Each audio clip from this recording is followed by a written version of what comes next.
Hello friends and welcome to our channel. Our today's video is about wife discovers husband's last words on his phone, days after he died of COVID-19. But before we start, please make sure you subscribe if you haven't already, hit the notification bell, and smash that like button. We really appreciate your continuous support.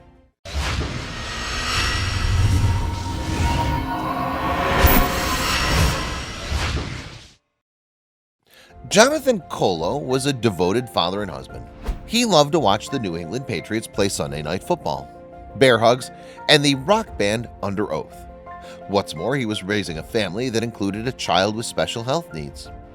Then he himself became gravely ill, and he had no idea that he would soon have to prepare to write his last words, leaving behind a note. By the time Katie Colo arrived at the hospital, her husband John was already gone. In the weeks that preceded her husband's battle against COVID-19, also known as the coronavirus, went from bad to worse. Because of strict rules and restrictions, she hadn't seen John since he was admitted. But John's month-long battle with the disease ended in heartbreak. Katie was left having to say her last goodbyes in an isolated hospital room.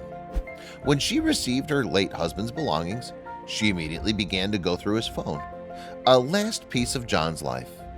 And then she saw it. There, on the phone, were his last words left behind in a note. Meet Jonathan.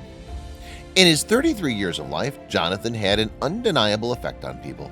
His friends described him as an all-around amazing guy, according to interviews conducted by BuzzFeed News.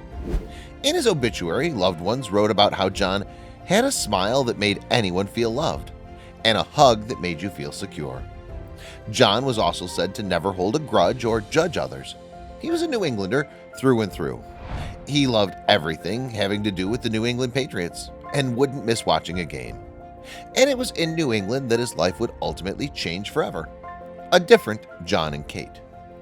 Jonathan's New England roots led him to apply to college not too far from home at Western Connecticut State University. It was there that he met Katie. The two started out their relationship as close friends, but eventually that developed into something much greater. On a date in Boston, John finally made it official, asking Katie to be his girlfriend. "Are you sure?" Katie says she remembers responding. He was absolutely sure. After years of dating, John and Katie got married in 2013, starting what they thought would be a long and happy life together. But immediately they faced some extreme difficulties, struggling to build a family. Both Katie and John knew that they wanted to start a family together, but the road to parenthood was much more difficult than either of them had expected. Katie told BuzzFeed News that the couple suffered 2 miscarriages and had to turn to IVF in order to conceive. But in 2018, the couple's luck changed. The treatments had worked, and Katie was ready to deliver a baby boy. But when their son Braden was born, doctors immediately told them something was wrong. Their baby was given just 6 weeks to live. A tough diagnosis. The doctors quickly diagnosed Braden with cerebral palsy, along with a host of other neurological issues. For 6 long weeks, the new parents watched their son fight to survive. And then the 6 weeks passed and Braden continued to thrive, followed by another year, followed by more months, stunning medical professionals. Together, the couple decided to share their son's progress on Facebook, creating a page called Journey for Braden. Support and love poured in, but it would not be enough to keep this growing family and their mountain of medical bills afloat. A family man. Braden was continuing to thrive when the couple found out they were pregnant with baby number 2, a girl. John worked overtime at a Connecticut state courthouse to make ends meet, while his wife stayed home with the children. John was the sole provider for the family. His college friend, Jacob Wyckoff, told BuzzFeed News. He worked hard to make sure Katie didn't have to leave the house to take care of earning. But when it was his time with the kids, he really enjoyed it. And then the entire world changed. A global pandemic. The news was almost like it was coming from a dystopian thriller movie. Like everyone else in the world, John and Katie were slowly starting to hear about a deadly virus that was making its way across the globe. But immediately, John took the news seriously. Braden was considered to be high risk if he contacted COVID-19. "My husband wore gloves, masks, he washed his hands," Katie said in an interview. "He was so super vigilant because he was so afraid of what would happen to our son if he caught it. but there were some things that John just could not avoid. Working through it. As a state employee, John was considered to be an essential worker and had to continue going into the courthouse every day. And on March 24th, he received a message that made his stomach drop.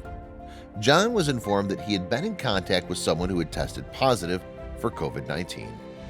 John was in good health when he got the message. Still, out of an abundance of caution for his family, he quarantined himself in a separate room of the house. Within 24 hours, John's condition changed, beginning a series of events that would lead to tragedy. Experiencing symptoms. Jonathan was starting to get worried. Within the same day that he'd heard about his contact with the deadly virus, he started coughing. And with the coughing fits, he wouldn't be able to catch his breath in between, Katie said in interviews. Performing even the most mundane daily tasks became too much for him. The short walk from his isolated bedroom to its attached bathroom would leave him out of breath. And as he waited out his illness, it progressively got worse. Worsening symptoms. Within days, Jonathan was experiencing constant aching headaches. He had persistent stomach pains and couldn't taste or smell. Then it worsened. He would be laying in bed and he felt as if something was constricting his throat, Katie wrote in a Facebook post. All the while, Katie struggled to watch her husband suffer from afar. As the sole caretaker of their children, Katie couldn't risk comforting her husband, hugging him, or even being in the same room as him. And before long, they would not even be allowed to be in the same home together. Admitted to the hospital. After Jonathan's situation was only worsening, the doctor told him to go to the hospital because he'd probably need nebulizer treatments, Katie said. Her husband was rushed to the hospital to be treated, and Katie was terrified of John's uncertain future. The couple was worried, but Katie was trying to remain optimistic. Her husband had been healthy all his life. He had no pre-existing conditions, he never smoked, he always took every single precaution to keep himself and his family healthy. He would be okay, she told herself. An isolated feeling. Having a spouse in the hospital is hard for anyone to go through, but for Katie, the situation was even worse and even more dire. Even as her husband struggled to breathe, Katie was only allowed to hear updates over the phone. Katie was not allowed in his hospital room or even to enter the hospital at all. For every call from doctors informing her that the medication they'd been trying was not working, she was not there to hold his hand. And soon she would not even be able to hear her husband's voice. Missing the call. On March 31st, John called his wife to tell her the difficult news. "I don't know why I put my phone on vibrate that night, but I did," Katie told BuzzFeed News. "And I slept through a 4 a.m. phone call from him." On a voice message, John said his breathing got a little weird in the night, so they said they're gonna have to let his body rest so he could come home to me and the kids, and that he loved us, Katie recalled. It would be one of the last words she would hear in his voice. Placed on a ventilator. After that voicemail, John was placed on a ventilator. He was barely able to speak, but doctors hoped that he would make a full recovery. After a week, the doctors tried to wake John up, but his breathing was panicked. They FaceTimed me and just said, "I love you and I'm sorry," and then they had to re-intubate him. John's health continued to worsen. His kidneys were failing and his fever rose day by day. He was barely able to speak to his family on the phone over the roar of his ventilator. But then there was a sliver of hope. Hopeful for a recovery. The constant chain of bad news phone calls was finally broken when Katie got word that John's health was improving. Doctors began lessening his medications. They wanted to try taking John off of his ventilator for periods of time to see how he would respond. At 9 p.m. one night, Katie received an update from the doctor that the trials had been successful. The doctor I'd spoken to said, "We're going to be able to wake your husband up in 2 days," Katie said, and they started talking to me about recovery. A tragic, unexpected loss. Hours after Katie hung up the phone, John's condition suddenly took a turn for the worst. And on April 22nd, 28 days after John first began battling COVID-19, and 20 days after he'd been placed on the ventilator, the husband and father of 2 passed away. He was just 32 years old. News of his cardiac arrest, which led to his death, came as a shock to Katie and her family. They had just received a positive prognosis. Doctors said he was getting better. She was just discussing his recovery, and she just heard his voice, his last words out loud to her. She hadn't gotten to say goodbye. but she was just about to find out that John had already left behind one final note. One last goodbye. It had been a month since Katie was able to touch her husband or even come close to him. But after he had passed, the doctors allowed her to come to the hospital to say her final goodbyes to her college sweetheart. I was able to sit with Jonathan in the ICU after it happened, Katie wrote on the Journey for Braden Facebook page. I just sat, cried, and told him how much the kids and I loved him. When it was finally time to go, Katie was given a bag with the items John had left behind. These included his iPhone. A remarkable discovery. When Katie was handed the bag of John's belongings, she immediately began to go through his phone, collecting memories of her husband. She saved pictures and videos. She took screenshots of text messages, trying to keep every last trace of her husband's memory alive. And then she opened his Notes app. Written at the top of his most recent note were some necessary instructions, things like passwords and instructions for paying the mortgage. And then below it, he'd left one last note to his wife and children, his last words to be read by the people he loved most. Jonathan's note.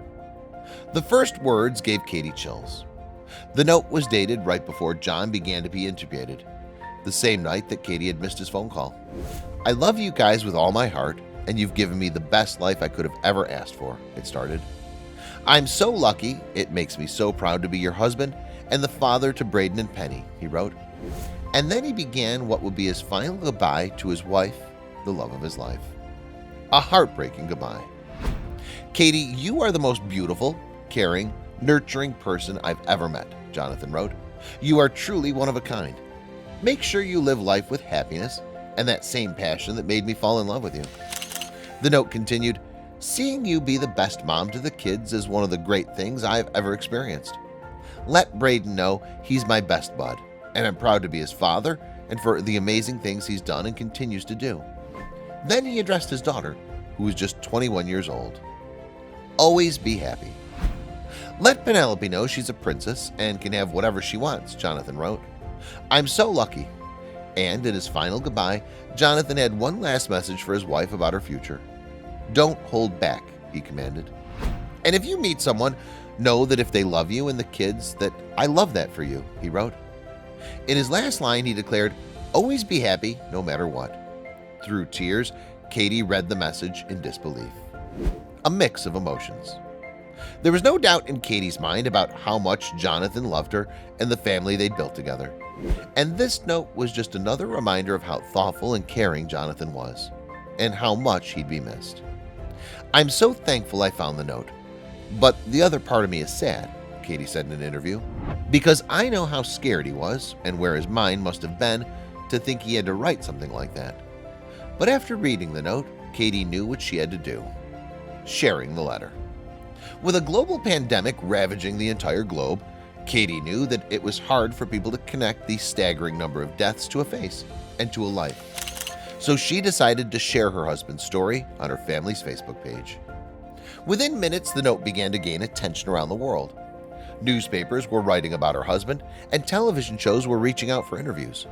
But most importantly, Katie was consumed by an outpouring of love and support.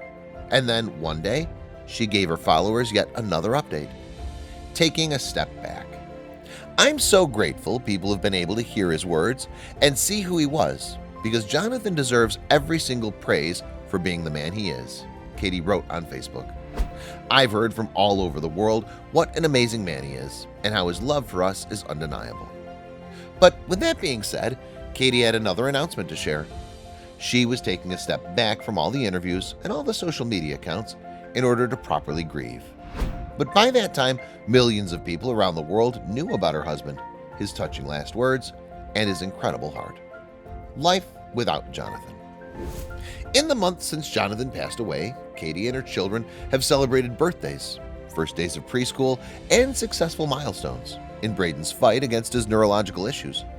But for Katie, there will always be a void that will never be filled. The Facebook page that Katie and Jonathan had created to celebrate their son's accomplishments had turned into a place that celebrates Jonathan's incredible life. And while he might not be there in person, Katie says that her children will always grow up with their father in their lives. Did you enjoy today's story? Let us know what you think about it in the comments. If you believe this story was amazing, don't hesitate to share it with your buddies. Hit the subscribe button and activate the notification bell so you'll never miss your daily dose of incredible stories.